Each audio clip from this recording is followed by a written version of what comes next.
In the dawn of time the Almighty wrought a wonder beyond mortal ken. By the power of his word he shaped the heavens and the earth, the seas, and all that dwell therein. And in that first sacred span he ordained the week, 7 literal days, a rhythm eternal, etched into the fabric of existence. Like the Sabbath, hallowed and set apart, the week was born at creation, a divine pattern preserved through the ages, carried through the sacred annals of Scripture to the close of time itself.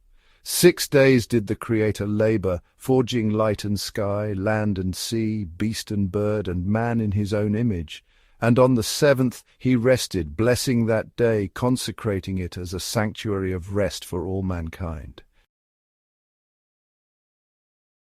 From the thunderous heights of Sinai the voice of God echoed, proclaiming his eternal law. Remember the Sabbath day, to keep it holy, he declared, his words carved into stone, binding man to the rhythm of creation. For 6 days shall man toil as God himself toiled in the first week, shaping the cosmos.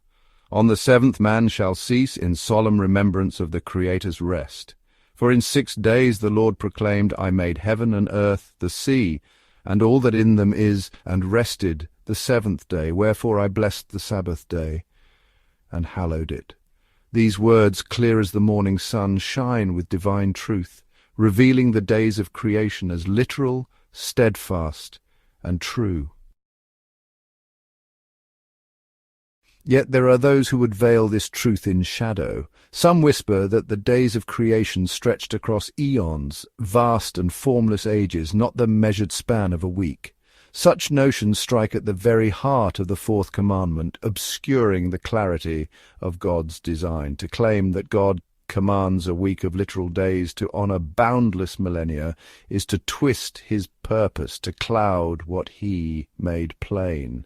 This is no mere error, but a subtle infidelity cloaked in the guise of wisdom, embraced even by those who profess faith in the sacred word. It is a dangerous deception, for it dims the light of God's law and emboldens rebellion against his divine order.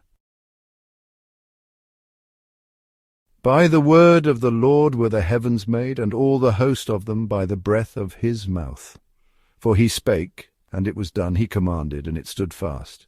So sings the psalmist, proclaiming the swift and sovereign act of creation. The sacred record speaks plainly. Each day of creation was marked by evening and morning, a literal day, as all days that followed. At the close of that first week it is written, These are the generations of the heavens and of the earth when they were created. Each day a generation of God's work brought forth in order, purpose, and power. Yet voices rise from the earth itself, challenging this truth. Geologists, peering into the deep places of the world, uncover bones of men and beasts, instruments of war, and trees vast beyond imagining, relics far larger than any now living. From these they weave tales of an earth ancient beyond the Mosaic record, populated by beings of mighty stature long before the days of creation's account. They deem the days of Genesis not days but endless ages, a theory that sways even those who hold the Bible dear. But apart from the inspired word, geology stands mute.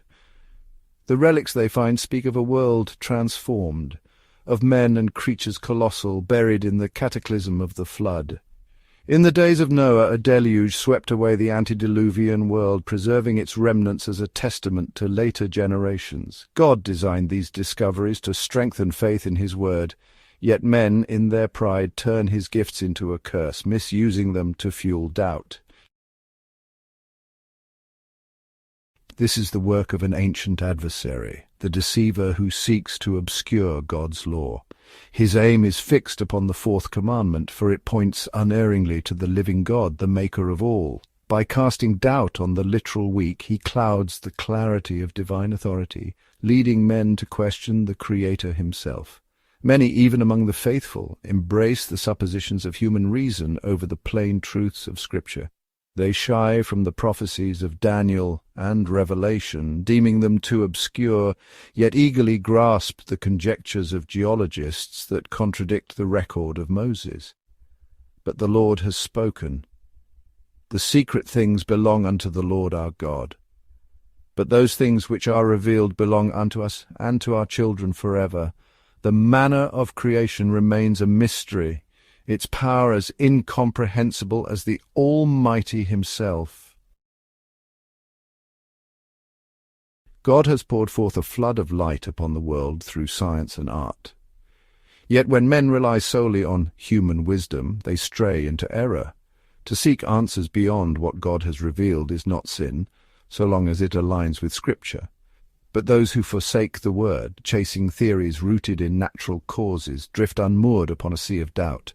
The greatest minds, unguided by divine revelation, falter in their quest to reconcile science with faith.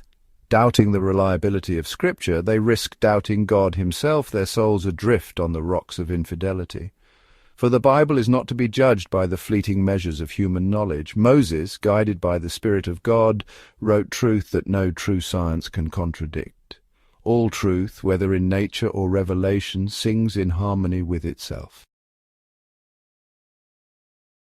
Nature herself bears witness to the Creator's hand. The pulse of life, the breath of man, the bounty of the earth, all are sustained not by inherent power, but by the ceaseless care of God. My Father worketh hitherto, and I work, said Christ. The heavens march in their courses, guided by His might. He bringeth out their host by number. He calleth them all by names by the greatness of His might. The grass grows, the flowers bloom, and the beasts of the field seek their sustenance from Him. These wait all upon Thee, sings the psalmist. Thou openest Thine hand, they are filled with good. His voice commands the elements, summoning rain, snow, and wind from His treasuries. God is the foundation of all. True science bows before His works. True education leads to His throne. The heavens declare His glory, and the firmament shows His handiwork. Those who take His word as their guide find in science a lantern to illuminate the Creator's majesty. No mortal mind can fathom the Infinite One, yet His creation whispers of His eternal power. The invisible things of Him from the creation of the world are clearly seen, and in their beauty we are called to adore the Maker of all. Thus the literal week stands, a testament to the Creator's order, a beacon of His truth, and a call to rest in His unchanging love.